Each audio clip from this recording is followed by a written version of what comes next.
안녕하세요. 반갑습니다. 오늘은 하나님 나라 12번째로 하나님 나라 여러 방면 중에 제사장 나라 방면을 보겠습니다. 지금까지 우리는 하나님 나라의 6가지 방면 중에 5가지 방면을 공부했는데요. 첫째는 정치적인 방면, 둘째는 군사적인 방면, 셋째는 경제적인 방면, 넷째는 생명의 방면, 다섯 번째 윤리적인 방면을 봤습니다. 우리가 이렇게 제사장 나라의 여러 방면을 공부하는 것은 우리 삶 속에서 구체적으로 하나님 나라를 경험해 보자는 것입니다. 하나님 나라는 이론이 아닙니다. 지식이 아닙니다. 하나님 나라는 실행입니다. 이 하나님 나라를 실행할 때 우리가 구체적으로 이 땅에서 하나님 나라를 경험할 수 있는 거죠. 그래서 베드로전서 2장 9절에 보면 그러나 너희는 택하신 족속이요 왕같은 제사장들이요 거룩한 나라요 그의 소유가 된 백성이니 이는 너희를 어두운 데서 불러내어 그의 귀한 빛에 들어가게 하신 이에 아름다운 덕을 선포하게 하려 하심이라. 여기서 분명히 우리를 왕같은 제사장들이요 라고 했습니다.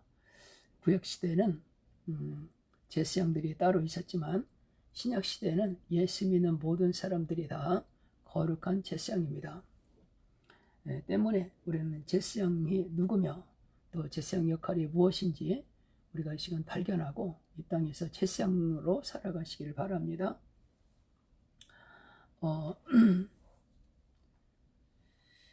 하나님께서 우리를 이렇게 제사장으로 부르셨는데 하나님께서는 이스라엘 백성들을 애굽에서 불러내서 시내산에 데려다 놓고 거기서 제사장을 세웠던 걸 볼 수가 있습니다. 출애굽기 19장 5절 8절에 보면 세계가 다 내게 속하였나니 너희가 내 말을 잘 듣고 내 언약을 지키면 너희는 모든 민족 중에서 내 소유가 되겠고 너희가 내게 대하여 제사장 나라가 되며 거룩한 백성이 되리라. 너는 이 말을 이스라엘 자손에게 전할지니라. 하나님은 이스라엘 백성들을 제사장 나라로 세우겠다는 것입니다. 이런 하나님의 말씀은 일방적인 요구가 아니었고 이스라엘 백성들과 쌍방 합의가 이루어졌던 걸 볼 수가 있어요. 그래서 모세가 내려와서 백성의 장로들을 불러 여호와께서 자기에게 명령하신 그 모든 말씀을 그들 앞에 진술하니 백성이 일제히 응답하여 이르되 여호와께서 명령하신 대로 우리가 다 행하리이다. 모세가 백성의 말을 여호와께 전하매.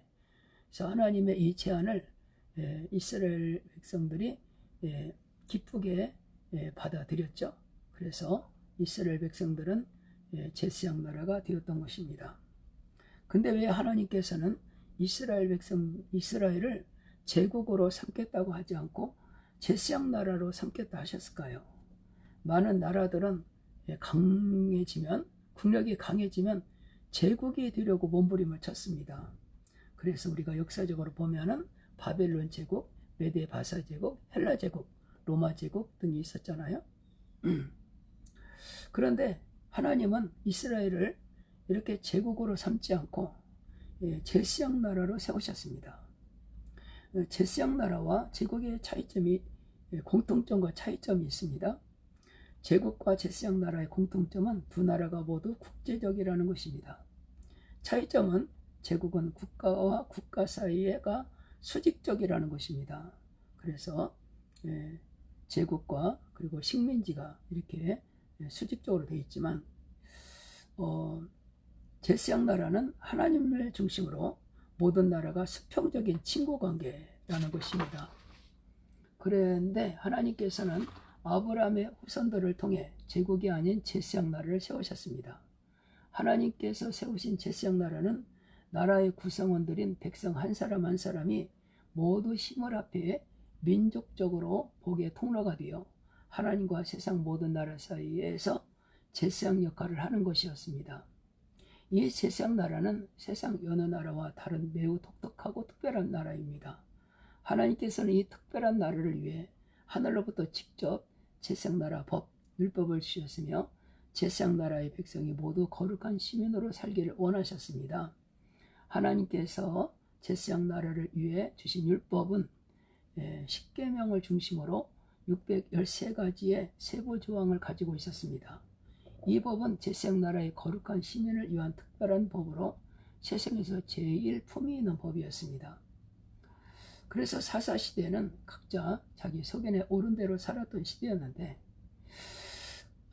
다른 사람들이 다 어떻게 살든 자기 혼자라도 묵묵하게 제사장 나라의 법을 잘 숙지하고 이를 삶 속에서 실천하며 살고 있던 사람이 있었는데 그가 바로 베들레헴 사람 보아스였습니다.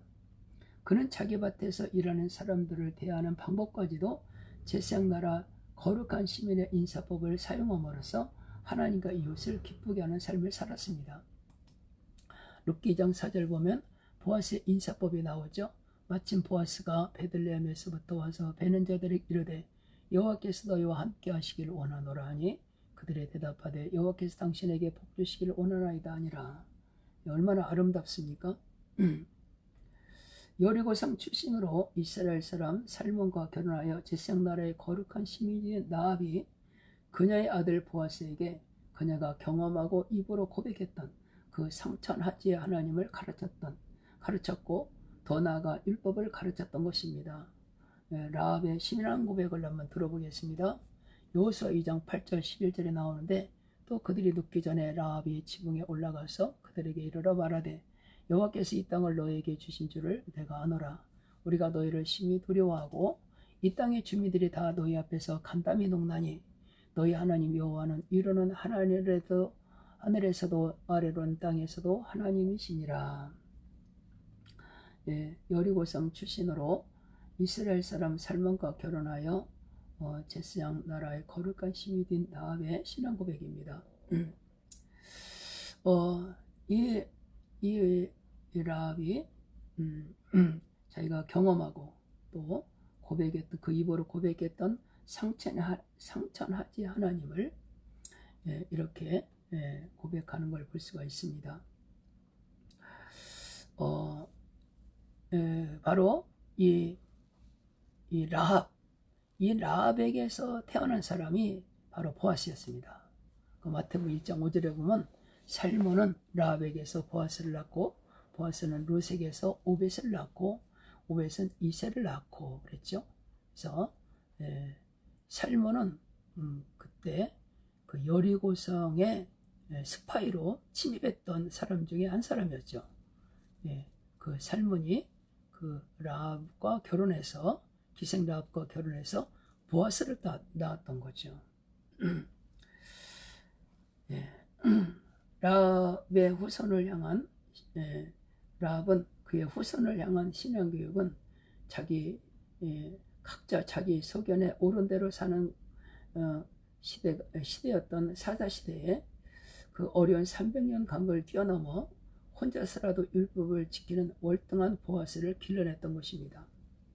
보아스는 작은 시골 마을 베들레헴에서 제사장 나라법에 따라 고아와 과부와 나그네를 위해 밭에서 지켜야 할 법, 율법을 실천하며 살고 있었습니다.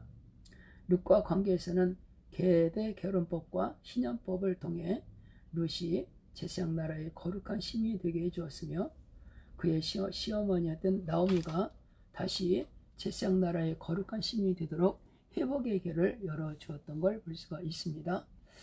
그래서 레위기서에 보면 율법이죠. 너희 땅에 곡물을 벨 때 반 모퉁이까지 다 베지 말며 떨어진 것을 줍지 말고 그것을 가난한 자와 거르민을 위하여 남겨두라. 나는 너희 하나님 여호와니라. 이게 가난한 자들을 위한 율법이었는데 이걸 그대로 지키는 걸 볼 수가 있습니다.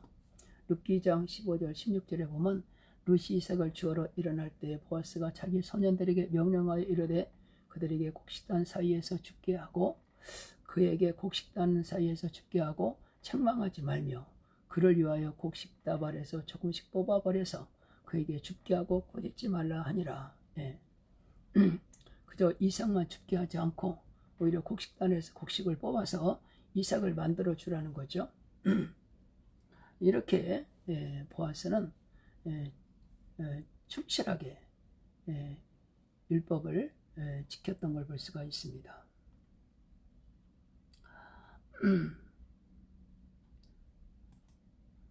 룻기 2장 8절 9절 보면 보아스가 룻에게 이르되 내 딸아 들으라. 이삭을 주우러 다른 밭으로 가지 말며 여기서 떠나지 말고 나의 소년들과 함께 있으라. 그들이 베는 밭을 보고 그들을 따라 내가 그 소년들에게 명령하여 따르라. 내가 그 소년들에게 명령하여 너를 건드리지 말라 하였느니라. 목이 마르거든 그리스에 가서 소년들이 길어온 것을 마실지니라 하는지라. 예. 이렇게 가난한 자들을 향한 그 율법을 보아서는 충실하게 지켜냈던 걸 볼 수가 있습니다. 살아갈 대책이 전혀 없이 겨울을 앞두고 작은 시골 마을에 들이닥친 두 과부의 생존과 인권에 관한 이 문제를 누가 어떻게 해결할 수 있겠습니까? 그러나 다행히 그곳에는 제사장 나라의 거룩한 시민이 있었기에 이 난제가 아름답게 해결되었습니다. 이처럼 제사장 나라는 이웃과 이웃 나라 사이에 나눔이 있는 나라이기 때문에 아름다운 나라일 수밖에 없습니다. 만약 나오미와 룻의 문제를 국가나 지방 관청에서 해결하려고 했다면 다음과 같은 순서를 밟았을 것입니다. 마을 대표가 지방 관청에 보고하고 지방 관청 담당자의 현장 조사를 했을 거고 지방 관청 담당자의 서류를 작성했을 거고 지방 관청 최종 책임자의 결재를 받아야 했고 그리고 만약 지방 자치제가 아니라면 상급기관에 또다시 보고하고 그러는 사이 두 명의 과부는 추운 겨울을 맨몸으로 견디며 새봄을 맞이하기 전에 신문 사위면에 쓸쓸한 한 단면을 다룬 슬픈 기사의 주인공이 되었을 것일지도 모릅니다. 때문에 제사장나라 율법은 살펴보면 살펴볼수록 인간이 사회에서 놀랍도록 품있게 살 수 있도록 해주는 고상한 법이라는 생각이 듭니다. 제사장나라의 법은 하나님과의 관계 그리고 이웃과의 관계를 잘 형성하기 위해 세워진 법이기 때문입니다. 하나님께서는 아브라함의 후손들을 제사장나라 거룩한 시민이 되게 하셔서 세상 모든 나라 사람 누구나 거룩한 시민이 될 수 있는 모델을 보여주셨던 것입니다. 제사장나라는 온 세상 모든 민족을 위해서 존재하면서 동시에 서로 이웃과 이웃 사이에 나눔이 있는 나라고 그렇게 품위를 지키며 사는 시민들이 사는 나라입니다. 하나님께서는 이렇게 놀라운 나라를 세상 모든 민족 위에 선물로 준비하셨고 아브라함의 후손들은 그들의 조상 아브라함으로 인해 이토록 아름다운 나라의 시민으로 하나님께 선택되었던 것입니다. 그러면 우리는 어떻게 하나님의 제사장으로 살아갈 수 있을까? 첫째는 죄인을 하나님께로 인도하는 사역이 바로 제사장 사역입니다.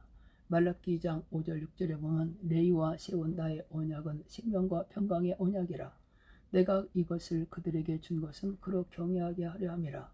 그가 나를 경외하고 내 이름을 두려워하였으며 그 입에는 진리의 법이 있었고 그 입술에는 불의함이 없었으며 그가 평함과 정직함으로 나와 동행하며 많은 사람을 돌이켜 죄악에서 떠나게 하였느니라. 이것이 이제 제사장의 삶이죠. 오늘도 우리는 많은 사람들이 죄에서 돌이켜 악에서 돌이켜 하나님께 돌아오도록 우리는 죄인들을 하나님께로 이끌어 가야 될 것입니다. 이것이 제사장의 첫 번째 사역입니다. 그 다음에 두 번째는 중보하는 사역입니다. 히브리서 9장 15절 이로 말미암아 그는 새 언약의 중보자시니 이는 첫 언약 때의 범한 죄에서 속량하려고 죽으사 벌하심을 입은 자로 하여금 영원한 기업의 약속을 얻게 하려 하심이라. 예수님은 제사장으로서 지금도 하나님 우편에서 우리를 위해서 계속 중보하고 계십니다. 로마서 8장 34절로 죽으실 뿐만 아니라 다시 살아나신 이는 그리스도 예수시니 그는 하나님 우편에 앉아 계신 자요 우리를 위하여 간구하시는 자시니라. 그러므로 우리는 늘 우리 제사장들은 이렇게 중보하는 사역을 잘 감당할 필요가 있습니다. 우리 고통당하는 이웃들을 위해서 또 우리 가족을 위해서 자녀를 위해서 또 교회를 위해서 국가를 위해서 우리가 늘 중보하는 사역을 우리가 늘 감당해야 됩니다. 그 다음에 세 번째는 축복하는 사역입니다. 민수기 6장 22절 27절 보면 여호와께서 모세에게 말씀하여 이르시되 아론과 그의 아들들에게 말하여 이르기를, 그렇죠? 아론과 그의 아들들은 제사장이죠. 너희는 이스라엘 자손을 위하여 이렇게 축복하여 이르되 여호와는 내게 복을 주시고 너를 지키시기를 원하며 여호와는 그의 얼굴을 내게 비추사 은혜 베푸시기 원하며 여호와는 그 얼굴을 내게로 향하여 드사 평강 주시기를 원하노라 할지라 하라. 그들은 이같이 내 이름으로 이스라엘 자손에게 축복할지니 내가 그들에게 복을 주리라. 예, 그래서 제사장들의 세 번째 사역은 이렇게 축복하는 사역. 예, 때문에 우리는 절대로 저주하면 안 됩니다. 그래서 로마서 12장에도 보면 너희를 저주하는 자를 축복하고 저주하지 말라고 그랬죠. 예, 우리는 축복하는 사역입니다. 예, 이것이 제사장의 역할입니다. 그리고 마지막으로 섬기는 사역입니다. 마가복음 10장 45절 보면 인자가 온 곳은 섬김을 받으려 함이 아니라 도리어 섬기려 하고 자기 목숨을 많은 사람의 대속물로 주려 함이라. 그렇습니다. 우리 제사장들은 늘 섬겨야 됩니다. 예, 꼭 높아지기 위해서 섬기는 것이 아니고 이 섬김 자체가 우리의 정체성이라 해야 됩니다. 어디 가나 가장 낮은 곳에서 섬기는 사역을 하는 것이 우리의 제사장들의 역할입니다. 그렇습니다. 이렇게 우리가 제사장 역할을 충실히 감당할 때 우리가 이 땅에서 하나님 나라를 더 건강하게 살아갈 수가 있습니다. 아무쪼록 하나님 나라가 우리 삶 속에 더 구체적으로 실제적으로 생생하게 경험되기를 간절히 소원합니다. 감사합니다.